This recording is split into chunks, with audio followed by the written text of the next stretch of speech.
వ్యతిరేకంగా కొందరు తప్పుడు వార్తలు రాస్తున్నారన్న జయరాం నిరూపించే దమ్ము ఉంటేనే వార్తలు రాయాలన్నారు ఎమ్మెల్యే. ఎవరో డబ్బులు ఇస్తాడని తప్పుడు వార్తలు రాస్తున్నారని మండిపాటు. తనపై కొందరు మీడియా ప్రతినిధులు తప్పుడు ఆరోపణలు చేస్తూ వార్తలు రాస్తున్నారని మాజీ మంత్రి గుంతకల్లు టీడీపీ ఎమ్మెల్యే గుమ్మనూరు జయరాం మండిపడ్డారు.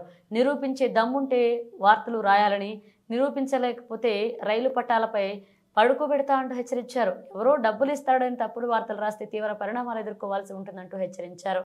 ఉందా క్వశ్చన్ ఉందా? ఏం పర్వాలేదు, ఫ్రెండ్లీగా అడదాం. ఫ్రెండ్లీగానే, శత్రుత్వం వద్దు, ఫ్రెండ్లీగానే.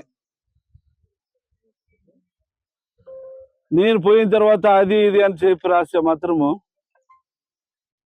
మరి మీరే అన్నారు పట్టాల మీద పండబెడతారు. మరి అది లేకున్నప్పుడు మీరు నిరూపించకపోతే పట్టాల మీద పండబెట్టే కూడా నేను సిద్ధంగా ఉన్నాను. ఎందుకంటే నాకేం లెక్కలే, అన్ని విధాలుగా చేసి వచ్చినోడిని. రాసుకోండి, నేను తప్పు చేయను. తప్పు చేస్తే మాత్రము మీరు నన్ను మీడియా కాకుండా ఏదైనా కానీ మీరు నన్ను బహిరంగంగా మీరు చేయొచ్చు. కానీ నేను తప్పు చేయకోకుండా దాన్ని నా తమ్ముడు తప్పు చేసినాడు, ఇంకోరు తప్పు చేసినాడు అనే మాట మాత్రము వెనక నుంచి అనద్దండి. ఏదైనా తప్పు చేసినారని చెప్పి నేరుగా అడగండి.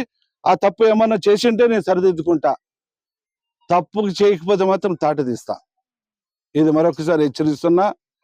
నా పైన రాసేటప్పుడు కూడా ఎవరైనా కానీ అన్ని విధాలుగా ఆలోచన చేసి రాయండి.